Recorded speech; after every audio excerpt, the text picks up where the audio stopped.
Happy New Year and welcome to All Out Coach. My name is Tim McKelshvili. I'm your host, and this first episode of the year is very timely and appropriate given the enthusiasm and energy with which we start our new year. You will learn about the true, real world prospect of living longer and better lives as a result of new advances in medicine and drug development from an expert in longevity and preventive medicine, James Peyer. He was our keynote speaker at the 2023 Medical Affairs Innovation Olympics in September. So, this was a great reason for me to also premiere a new series of podcasts on All Out Coach called Innovation Olympics Series, in addition to leadership, mentorship, company culture, and pharma, which you've been listening to or watching here on the show. So we will highlight some of those unforgettable, important messages and share them in this format from this industry first global virtual ideation competition, now in its third year in 2024. That's sponsored and organized by Amedef Pharma, Healthcare Analytics and Organizational Change Agency, with innovators from all across the globe and scientists who pitched ideas, who evaluated them, and who participated in this workshop. So that's one new series that you can look forward to.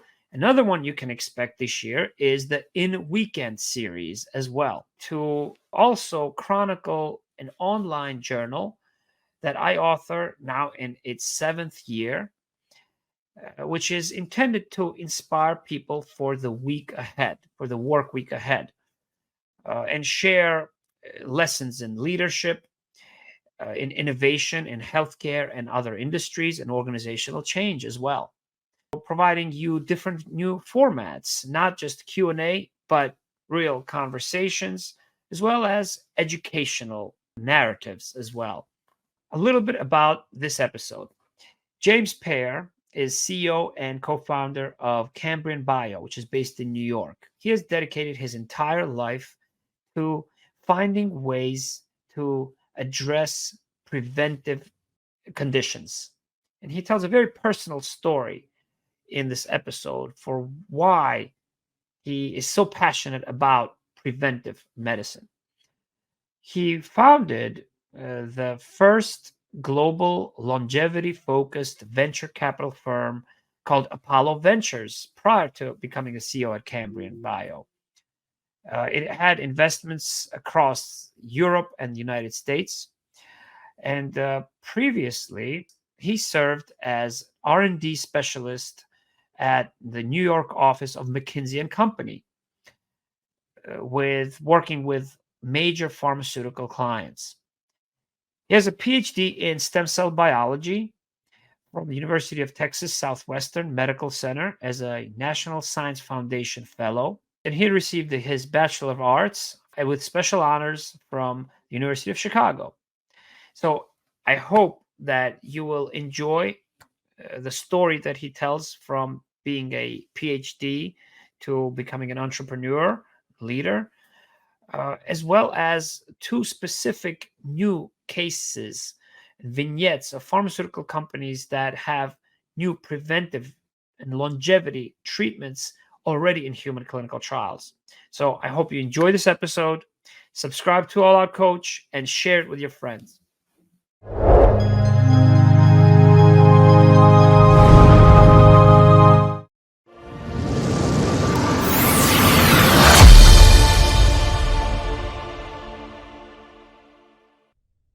It brings me great pleasure to introduce our first speaker to kick off our Olympic Games. James Peyer, CEO and co-founder of Cambrian Bio. He is a businessman, a scientist, a PhD in cell therapy, and someone whom I follow wherever he speaks. I make it a priority to be there when he speaks. I met him first at the Financial Times conference last year in London. And what comes across in particular is not just his interest in being successful or contributing to a successful organization, but his true and passionate dedication to the purpose of innovation. So, James, I pass the torch to you. Hey, Tim. And Hi, hey, James. everyone. Good morning or afternoon, depending on where you are. Um, so yeah, this should be fun. I've been really excited about getting to take part in MAIO, all right, for a few months now, and it's going to be, I think, it's a cool way of setting up a competition and a great way, I think, to engage folks from all parts of the innovation ecosystem. And so to kind of kick things off, Tim asked me to come in and talk a little bit about the journey that I've been on in creating the company that I run, which is called Cambrian. And then also we'll leave a little bit of time at the end, I think, to talk, kind of go a bit deeper into some of the questions that come up, either from you guys on the call or, I think Tim and I had some things that we also wanted to dive into if we can. And so in the first part of the talk, I wanted to get through what I think are three sort of interesting interesting points. The first piece of like how I went from being a graduate student up to running this company, right? Kind of a bit of the entrepreneurial journey that I went on, um, and sort of the lucky breaks that I got along the way to get here. The second is how we've approached the topic that I am most passionate about, which is going after building drugs to go after the molecular damage that accumulates as we age. Basically, to build the first drugs that could be not just treatments, but preventatives for the chronic diseases of aging. And then finally, the most exciting part for me is to show a couple of vignettes of the science that we've actually done at Cambrian, and now some of the drugs that are actually in human trials that have kind of come up through the engine that we've built. So that's going to be kind of the 1, 2, 3, and then we'll do a little Q&A. Um, so I'll start without slides, just kind of like as an introduction sort of to myself and kind of how I got here. So my entrepreneurial journey in this, I guess, starts when I was pretty young. I was only about 15, and my grandfather was diagnosed with cancer. So he was in his 80s, and um, like many people in their 80s, they get diagnosed, they're already at stage 3, and he progressed really quickly, right? So despite any treatments that were available, or the treatments that were available, he was gone within a year and a half. And as I watched the medical system interact with this man, it was so continuously frustrating for me because every doctor that he would see kind of looked at this 80-year-old person and said, oh, well, an 80-year-old with cancer, there's no chance that this person will be able to get out of this, right? They are on their way to death. And as someone who had grown up with this man, I had seen him learn a new language in his 70s, and he was the first person I knew to get a high-speed internet connection, so he could do play chess online and do high frequency stock trading and all these things that I associated with like living life to its fullest. And yet, in less than 2 years, it went from someone really living a complete and full life to being eliminated, and the world around them seemed not to care, or just said, oh, this is an inevitability, this is just natural, like, move on. And I felt this like overwhelming repulsion by this, that there had to be something that we could do and had to be something we could do better. And so I got fascinated by how cancer forms, the type of tools that we could use to fight against it. And over a couple of years, talking to everyone that I could, I came to this conclusion that once a person, especially an older person, is diagnosed with a later stage tumor, for most of them, it's already too late. That you've got this Gordian knot of different things that have gone wrong in that person. And while there will be a few miracle cases of cancer being cured, really most people are going to die from their tumor. And if they weren't going to die from their tumor, it would be, it'd be because some other morbidity got them along the way.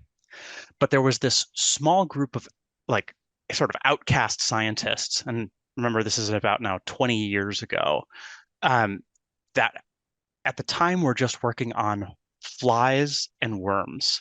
that discovered that you could change just one gene, right? One gene in a fly or a worm and double the lifespan of that animal. And for me, this was such an interesting and powerful idea that if you could do something similar to humans, what would happen, right? If you changed the pace at which the organism aged. And over the next decade, as I decided to move into that basic science world, something really interesting and cool happened, which is we started transferring those discoveries that were originally in just worms and flies into mice. And I'm going to start sharing a slide here because what we found, there we go. What we found was that this worked in mice as well. Let's see, there we go. And so it wasn't quite this full of a picture 15 years ago. This is more of the picture today. But now there are more than 80 different interventions that you can either put into are either drugs that you can give to a mouse or gene therapies or other kinds of ways where you tweak the genetics of the animal that let them live longer and healthier. And how do you get an animal to live longer and healthier? Well, the way that it works mechanistically is by preventing the diseases that would otherwise kill them, right? And the big one in mice is cancer, but also there are lots of other things, including cardiac function and immune function and so on, that stay in good condition longer. And this isn't like a small increase in healthy lifespan. We're talking about, you can kind of see here, like 15, 20, even there are some that go up to 40% increases. And so think about how profound that would be from a human perspective, right? We live to an average lifespan now of about 80 in the developed world. And so a 30% increase in lifespan, that would be an extra 24 years. That would make the average human lifespan 104 average. And so, there's a lot more of a biological difference between a fruit fly or a worm and a mouse than there is between a mouse and a human. And we started making these discoveries as early as 15 years ago. And so at the time when I was in academia in this space, the big question was like, okay, well, now let's see if it works in humans. And so I'm going to stop sharing again for a second. And so that question of like, okay, well, how do we test to see if something like this works in humans seemed like a very obvious question, but turned into this barrier. And so as a student, I was talking to my friends who were making, discovery after discovery, extending healthy lifespan extension in mice. And I was saying, oh, well, like, when are the human trials going to start for these things? And they were like, well, we talked to some pharma companies, we talked to some venture capitalists, and we said, we've made this big discovery, but then they said they're not interested in it because you can't run a clinical trial for aging. So if you can't run a clinical trial for aging, there's not going to be profit in this approach. So go back to your labs and keep playing with your mice. And once again, that felt so deeply wrong to me because as I looked at these mice who were being prevented from getting not just cancer, but also immune senescence and frailty and memory loss and cardiovascular disease and all the other things that happen as we age, I was like, this is the most exciting phenotypic results that any person could possibly see from a mouse experiment. There's got to be a way to translate this to people. And so I took a hard left turn in my career, and instead of going into academic science, decided to figure out how to go into drug development. And so after my PhD, I jumped on board with a consulting company called McKinsey and helped them figure out how they would, or how big pharma companies acquire sort of late preclinical to early clinical stage biotechs.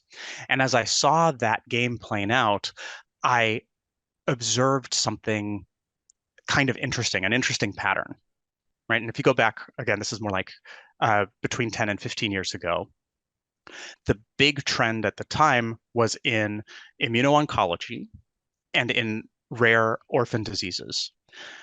And what little biotechs would do is they would say, hey, we're just going for this one disease, right? One specific rare type of cancer, one specific rare orphan disease, but the drug that we're building has potential to treat multiple types of cancer, right? Think Keytruda is a great example here, right? We're going to start with the super rare Merkel cell carcinoma, but then we're going to expand from that into almost every type of cancer. And I was like, why can't we do the same with these drugs that have been discovered by researchers studying aging? You don't have to run a trial for aging right away, but if there's one disease, right, whether it's part of cardiovascular disease, a type of cancer, even a rare orphan disease that is mechanistically linked to the drug that you're making that can prevent so many things at once, then you can get safety and efficacy and expand from there. It was a small idea, but it really caught fire among the academics in this space. And so I got the opportunity to leave the consulting world and start the first venture capital company builder to kind of help academics fund and create companies based out of their breakthroughs in this space. And now that's turned into what we call the longevity biotechnology industry, of which the fund that I started, Apollo, has about 200 million assets under management. And then the company that I left Apollo to create, called Cambrian, also has raised and deployed about $200 million into this space. And so what we've been able to do here is build not just a uh, not just a single company going after a single drug, but in fact, a whole ecosystem that that unites a whole series of different scientists that have made fundamental discoveries in translational biology that can be applied to these what we call the mechanistic drivers of aging. And we create a company with each one of these different academics that we work with that live underneath this umbrella that we call Cambrian. And we have our in-house R&D team, kind of a backbone operations team that handles finance and strategy and legal and all these sorts of things, as well as an in-house ventures team that can start up new companies, but also work with partnerships with pharma companies and others. And so we've created now more than 12 of these subsidiaries, and there's 10 of them below here. And kind of connecting back to the first part that we were talking about, every time I think about the last 4 years and what we've created with now 12 different subsidiaries developing 20 different drugs, going after all different aspects of aging.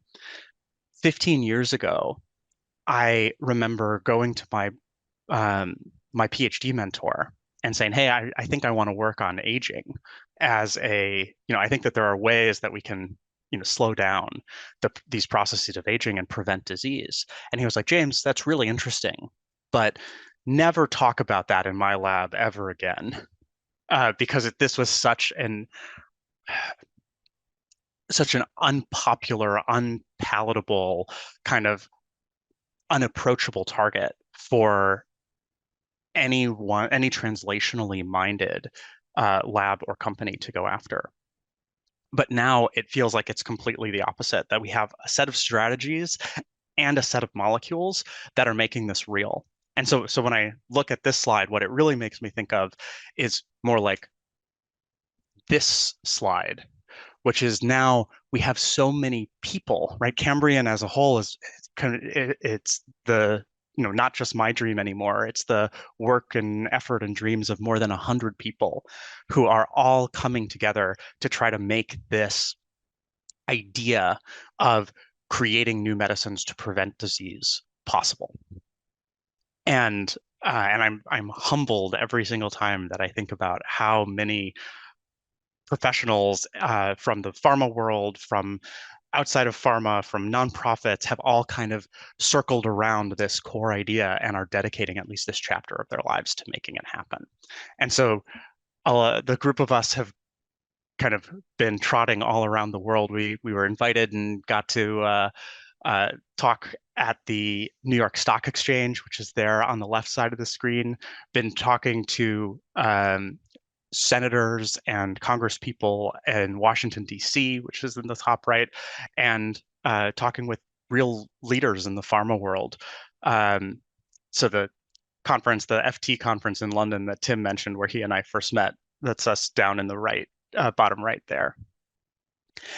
And so with all of this momentum and strategy and people behind it, I get to now kind of jump into the last part, which I think is the most fun part of chatting about this stuff, which is a couple examples of what we are actually doing to take this early stage science in our understanding, kind of the breakthroughs in how how different mechanisms change and decline with us as we age, to making real drugs. And so I'm going to tell you two stories if we have time. One is about a company that we founded called Amplifier Therapeutics, and another one called Velakor. So Amplifier came out of a discovery that was made by a husband and wife team working on AMPK, which I'll tell you about in a second. And they were studying this for over 20 years in the northern part of Sweden, in Umeå. And so AMPK, for those of you who may not be familiar with it, is one of the most important sensors in our body. And the thing it's responsible for sensing is when our energy levels, right? We produce ATP, which is the fuel that we use to run every process in our cells.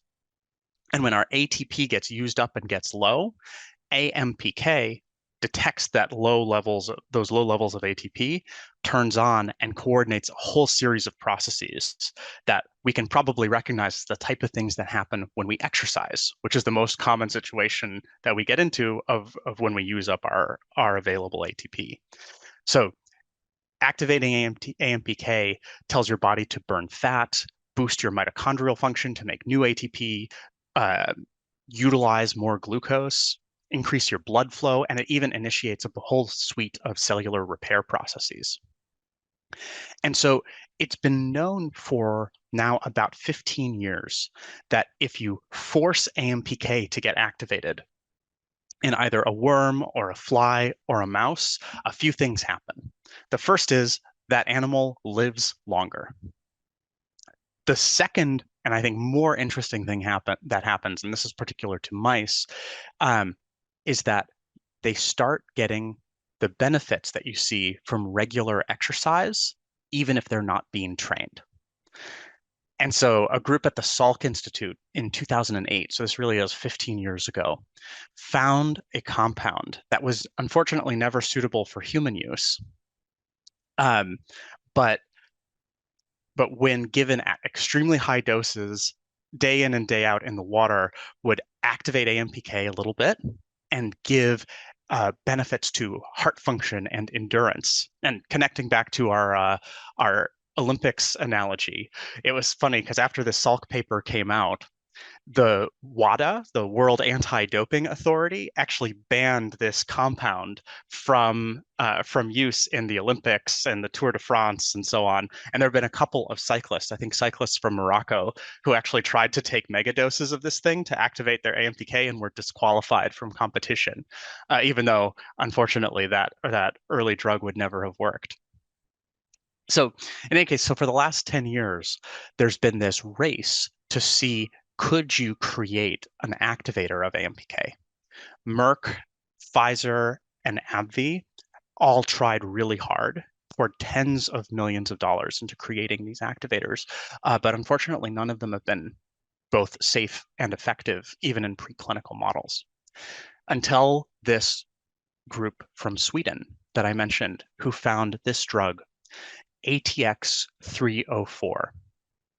And I'm going to spare a lot of the molecular details for this conversation because this isn't what it's about, and skip almost right to the punchline, which is that they found this drug, which if you just give it to old mice sitting in their cages, not being put on any special exercise program, you can see the benefits of exercise in a once daily kind of oral pill, right? And so on the left, you can see after just a few weeks of taking this drug, the stroke volume of the mouse's hearts go up like 30%. The cardiac output also up by about 30%. And then on the right, I think is my favorite version of this experiment. It's just like the most clear, where without any special exercise training, after a month on the drug, these aged mice increase the amount of distance that they can run by more than a third. And at exhaustion, they have much lower blood lactate levels. So that burn that you get in your muscles, right? Their blood lactate levels are lower, even though they've run further. And this isn't just useful for cardiac output and exercise. The other big benefit of cranking up your metabolic rate is in fat burning. So another experiment that we've done here is you take, these are not aged mice, these are normal adult mice, and you put them on the mouse equivalent of a burgers and fries only diet, right? They're eating a high fat diet with or without the drug. And without the drug, in the red triangles over here, they gain weight really fast. In 2 weeks, they've gained 15% of their body weight. But if they have the drug, they actually lose weight, lose about 5% of their weight, but not any of their lean mass. And then we switched the groups. So we took the fat mice and put them on the drug, and we took the thin mice that were on the drug and took them off of it, let them go for a few more weeks, and saw that, the thin mice now, they will gain 40% of their body mass as adiposity, but the mice that gain 15%, they lose it all back, but again, not their lean mass. And so many of you guys might be familiar with the revolution that's happening now in treating obesity with the GLP-1 agonists. And interestingly and differently from how those drugs work, which is about they mimic this effect of satiety, right? They make you feel full and they reduce the amount of food that an animal will eat. With these drugs, because they're boosting metabolic rate, when the mice are on the drug, they actually eat more. It's just that they're burning so much more energy. They have so much more energy available that they still lose weight regardless. And so now this drug has been shown to be safe in more than 100 individuals, and we're in a proof of concept clinical trial in pre-diabetic, overweight, and obese patients. And so again, these are designed just to be like cute, cool little vignettes of how some really interesting science has gone through more than a 10-year journey to get to the point where it's actually being applied to patients now. And we'll have results from that proof of concept trial as early as middle of next year. And so this is kind of sort of vignette number one, and then I wanted to do one more vignette. Vignette number two is Velakor.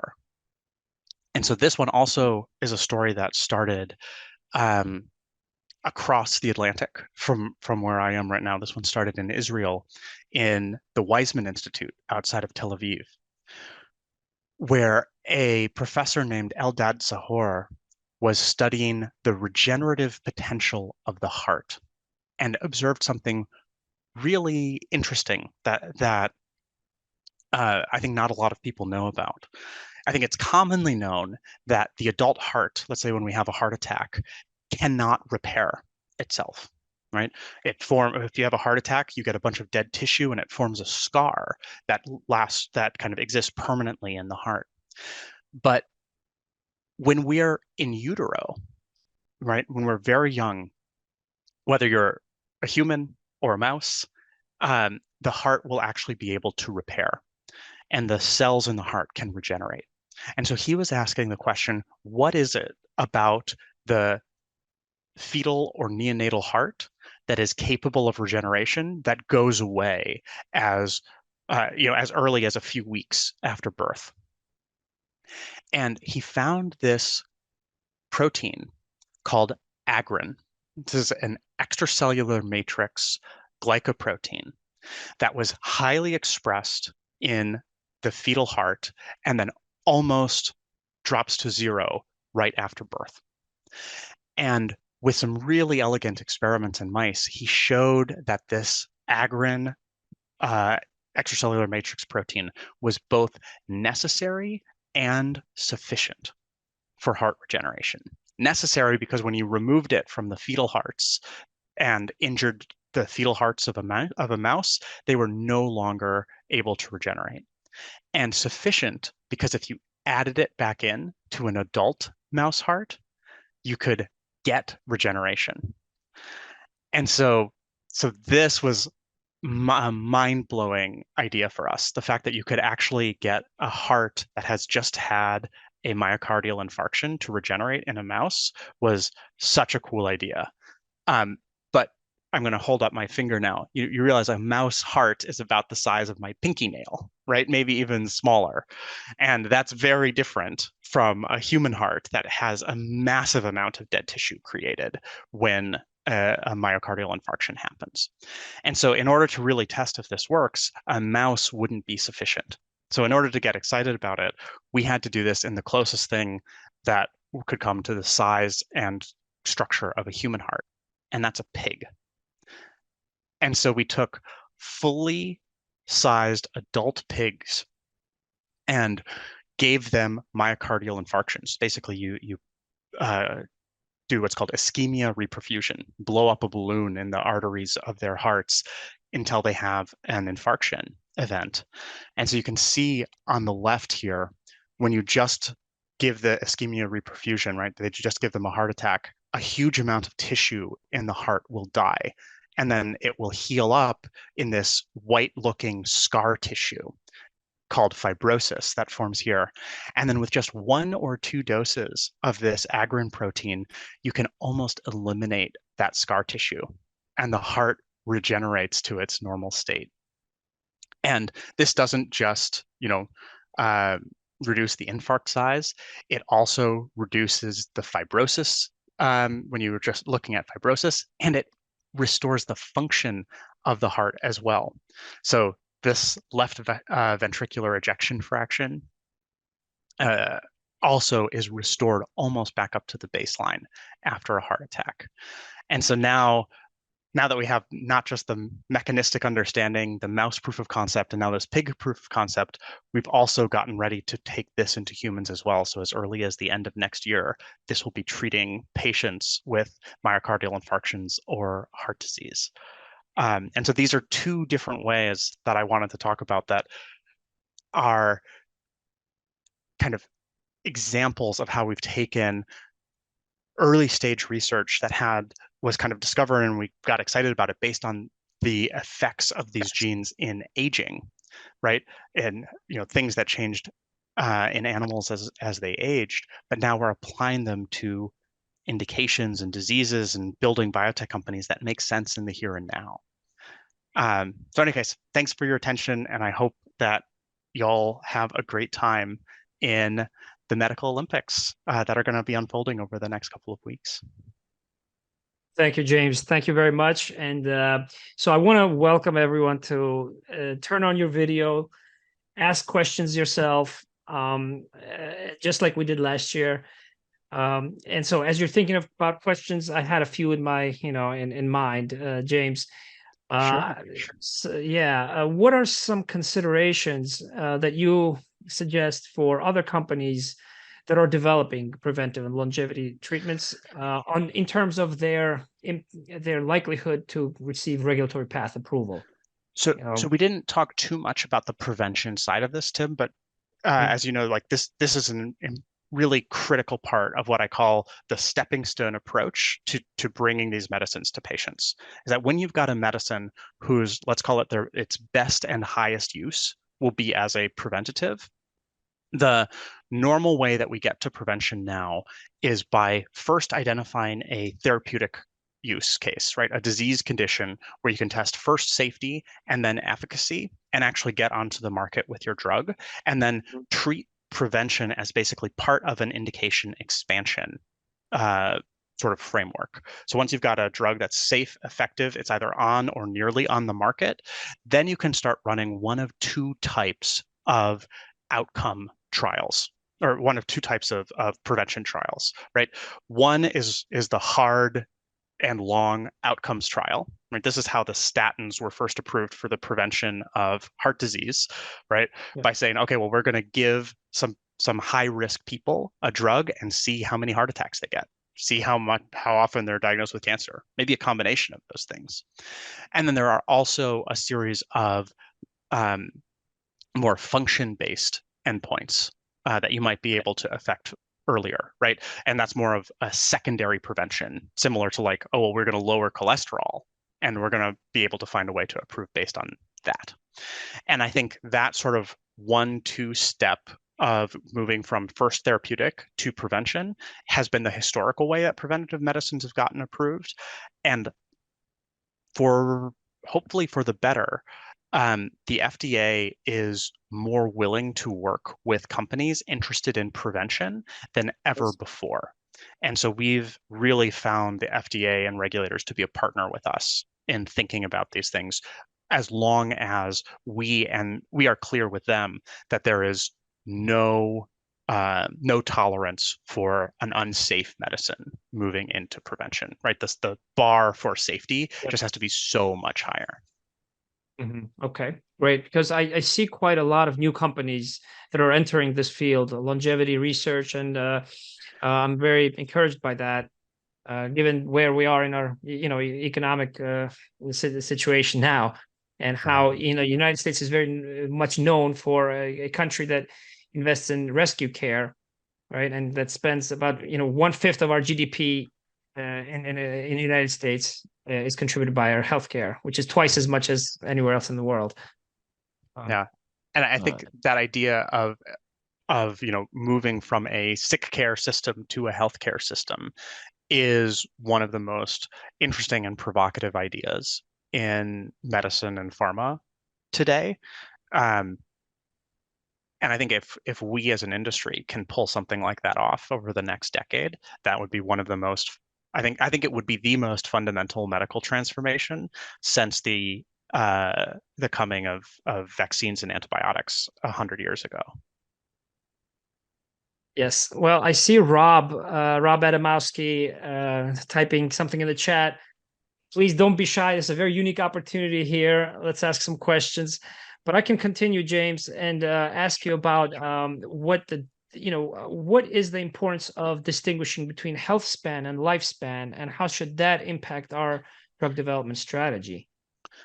So, when I got into this space, the sort of collective term for a group of scientists studying aging was immortalists.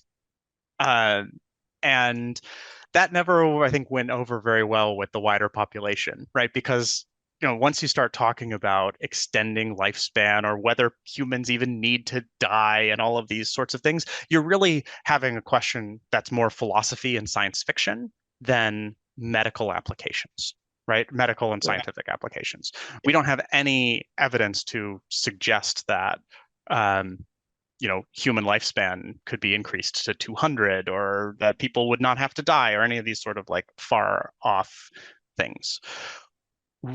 I think it's been a really important sort of first shift for this field, and this has been something I've been hammering on now for 10 years to say, look, extending lifespan is a nice thing to talk about, but it's not worth anything if you don't have health, right? You brought up that slide before, Tim, in your introduction about like the 4 different components of health, Yeah. physical and mental and so on.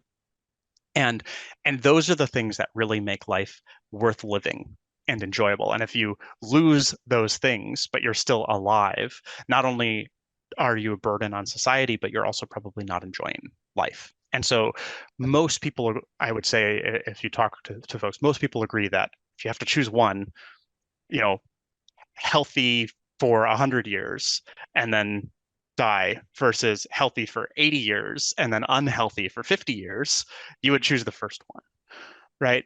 Um, and so I think that's a shift that this whole field has gone through to say, look, it's not about lifespan, it is about health span. But one of the things that Cambrian is leading the charge in doing now is actually taking it one step beyond that and saying, look, health span is also this kind of abstract, more societal idea. It's something I think governments should be thinking about a lot. How do we maximize health span for our population? But as we brought drugs from mice to now human trials, the the thing that we're focused on is even more specific than that, which is on prevention, right? How do you keep people disease free of a specific subset of conditions? that occur as we age. And if you can prevent disease, right? There was some polling from the PPP, the Public Policy Polling Group, that was engaged by a nonprofit working on aging to ask a bunch of these questions. And what they found was that if you ask people if they would take a drug to extend their health span, about 50% of people say yes. If you say, would you take a drug to extend your lifespan, it's lower, like 25%. But if you ask them a question that says, would you take a drug if it could prevent cancer, Alzheimer's, and osteoporosis all at the same time, almost 90% of people said, yes, we would want a drug that does that. Great And, example. and I think that's both more in tune with the scientific reality of what we will be testing for in clinical trials, and it's what patients and people, really pre-patients, right, what people want. And so I think the closer that the messaging gets to both what people want and the scientific reality, the better that we will be able to make those drugs a reality for people. Yeah. Great. Well, thank you, James, very much. So depending on where you are, it may be early where you are in the world. So if you don't or you can't get on video, you can also use the chat. But we have time for one question, or maybe give James the opportunity to maybe provide us with a final message as well. One question I was interested in, James, was about some technology innovations and their impact on longevity, such as the biological aging clocks, continuous glucose monitoring. What is your assessment of this advancement? So for those of you who may not be familiar with this, what Tim is alluding to is there have been a series of innovations in trying to look at the correlations of a specific set of biomarkers based on the epigenetic set of epigenetic methylation marks in blood, and how those correlate to a person's risk of, let's call it, all-cause mortality, or getting whether it's dying or even morbidities, right? Getting cancer or a heart attack or these sorts of things. And there seems to be a really good correlation where you can look at someone's blood and say, well, this person is either more or less likely than an average person to get cancer or heart disease or die in the next 10 years. The challenge with those things right now is that they've never been validated clinically. And so I look at them as like an early stage, right? When we had the hypothesis about cholesterol and started the Framingham heart trial in the 50s, we had this idea that this thing, then cholesterol, now what we call these biological clocks, could be useful in understanding and reading out physiology. And actual risk. And it took the Framingham Heart study and a series of other studies to validate that cholesterol was a risk factor for heart disease and stroke. Okay. And we just haven't done those studies yet. Okay. And so a lot of these things are now available as like direct to consumer tests. Very few clinicians are using them. There's a number of different ones, different algorithms, different ways of measuring, and there's a lot of variability there. So I think it's a space that we're going to see huge amount of innovation on over the next decade. But it's not until the first ones really start getting validated with either long-term outcome-based trials or randomized placebo-controlled trials that say, hey, look, you move the marker and you also move the outcomes, that it becomes applicable to widespread use. Great. Well, thank you, James, very much. Please share with us any, any final comments, messages, or how you'd like people to, get in touch with you as well. And the floor's yours. The only thing that comes to mind whenever I'm speaking or talking with a group of entrepreneurs or individuals who are like on the cutting edge of innovation is there are so many times in my life where I feel I've just gotten extremely lucky. And I've tried to figure out, okay, there's this old phrase that luck is where preparedness meets opportunity. And the one piece of advice I would give to so many health-focused entrepreneurs that I've run into is the biggest advantage that you can have is not shutting up about your idea when you're passionate about it. Almost every big opportunity that I've got or that has felt lucky has been because I, in every conversation, just like talk to whomever I can about this thing that I've spent my whole life working on. And sometimes that will make me come off as like, a little bit obsessed and socially awkward and like, why do you keep talking about this, James? But once in a while, right, like the chance I got to start the first fund that really launched my my entrepreneurial career was because I had dinner with this guy at a pharma company in New Jersey, and over a bottle of wine and a couple of lobsters, I told him about how my whole life was dedicated towards figuring out how to take these discoveries in mice about aging forward. And then fast forward 6 months, and that same guy calls me up and he was like, "Hey, you remember that dinner that we had where you wouldn't shut up for 3 hours talking about aging? Well, this guy just contacted me and said he wants to put money into aging research. And do I know anyone that might be interesting to talk to?" And like that connection was the random lucky connection that launched my whole career. And so it really came just by being passionate and talking about what I wanted to do and what I felt needed to be done at every opportunity. So that's my number one piece of advice. Shut up. Great, wonderful. Well, all of you can connect with James. Those of you who may have not asked a question here in the chat in our Whova platform, our event platform that you're going to use. And James, please feel free to stay around. You're welcome for the entire opening ceremony here. We have some great speakers and expert panelists coming up. So Thanks so thank you, much, James. Tim. Thank you.